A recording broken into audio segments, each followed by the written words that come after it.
मतलब होता है, जो आप जानते हैं उद्योग हमारे किस क्षेत्र में आता है? तृतीय क्षेत्र में। उद्योग का मतलब होता है जो हम किसी चीज को मैन्युफैक्चरिंग करेंगे। जैसे एग्जाम्पल के तौर पर आप याद रखना है, जैसे एक बोतल है, बोतल का मैन्युफैक्चरिंग करेंगे, बोतल का निर्माण करेंगे, तो उसको मैन्युफैक्चरिंग आपको हम लोग क्या बोलते हैं? उद्योग क्षेत्र। और औद्योगिक क्षेत्र का विकास आप लोग जानते हैं हमारे देश में ब्रिटिश काल से हो रहा है, परंतु आजाद भारत के पश्चात सर्वाधिक हुआ है। आपको एक पूछा जाए, जो आजाद भारत के बाद सर्वप्रथम उद्योगिक नीति लाया गया था 1948 ईस्वी में, उस समय के उद्योग एवं वाणिज्य मंत्री डॉक्टर श्यामा प्रसाद मुखर्जी के द्वारा, और उसके पश्चात पुनः लाया गया 1956 में। और 1956 में सार्वजनिक निजी भागीदारी यानी कि उसी से पहली बार आया 3 प्रकार का उद्योग: सरकारी उद्योग, निजी उद्योग और संयुक्त उद्योग। परंतु आप जानते हैं 1950 से लेकर के 1990 तक के जो दौर था, उसमें सरकार का उद्योग में भागीदारी ज्यादा थी। अब साधारण सी बात है, सरकार का दखलंदाजी ज्यादा होगा तो आप जानते हैं उद्योग का विकास नहीं होगा। जब तक आपको फ्रीडम नहीं दिया जाएगा तब तक आपका उद्योग विकास, एग्जाम्पल के तौर पर आपको विकास करना है तो आपको फ्रीडम जरूरी है। यदि फ्रीडम न दिया जाएगा, आपको प्रतिबंध ज्यादा किया जाएगा तो आपका डेवलपमेंट नहीं हो पाएगा। और आप जानते हैं ऐसा सरकार का भी मजबूरी यह था कि आप जानते हैं ब्रिटिश काल में कहीं न कहीं व्यापार के माध्यम से ही हम गुलाम बन चुके थे, इसलिए सरकार किसी भी परिस्थिति में उद्योग के पुनः वैसा परिस्थिति बनाना नहीं चाहते थे। लेकिन आप जानते हैं 1950 से 90 के दौरान जब परिस्थिति दयनीय हो गई, तब हमारे सरकार ने 1991 में नई आर्थिक नीति लाई, जिसका नाम है LPG, लिबरलाइजेशन, प्राइवेटाइजेशन और ग्लोबलाइजेशन। और उस समय पीएम कौन था? नरसिम्हा राव। वित्त मंत्री कौन था?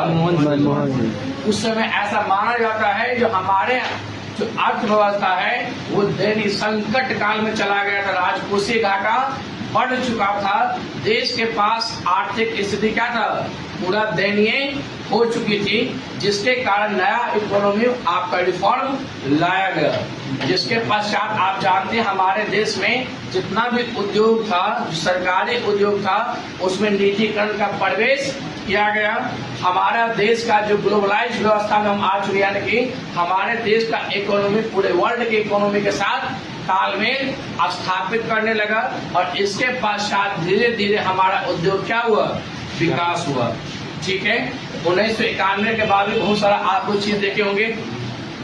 और उद्योग में आप लोग जानते ही हैं, उद्योग में सरकार तरह तरह का नीति हमेशा लाते रहता है, जिसमें आप लोग लास्ट में देखे होंगे क्या? बहुत सारा योजना के माध्यम से।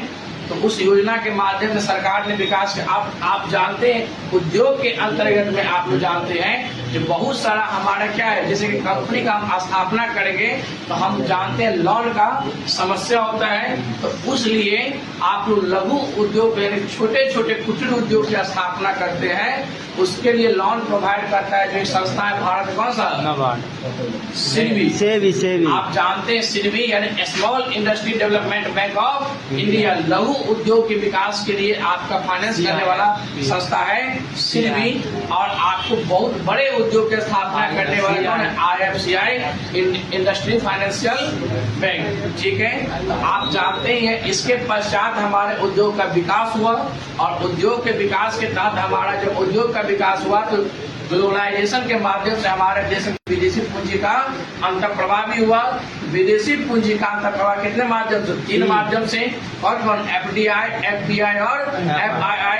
जो संपूर्ण खर्च करता है FDI, आप लोग जानते हैं अधिकतम लाभ के उद्देश्य से निवेश करता है तो FPI, और सेबी के माध्यम से निवेश करता है तो FII। इसी के माध्यम से आप लोग देखिए उद्योग जगत में। और इसके बाद आप लोग जानते हैं जो भी कंपनी आपका जो बनता है उसको 3 प्रकार से कम से सरकार क्या है सूचीबद्ध करता है। जैसे कि मान लीजिए कोई कंपनी ज्यादा आप क्या है आगे बढ़ रहा है तो सरकार उसको अलग अलग नाम दिया गया है। कौन कौन? सार्वजनिक कंपनी का नाम 3 है। कौन कौन? महारत्न, नवरत्न और निधिरत्न। वो निवेशक और इनकम के आधार पर सरकार उसको क्या चयन करता है, प्रत्येक साल यह बदलती रहती है।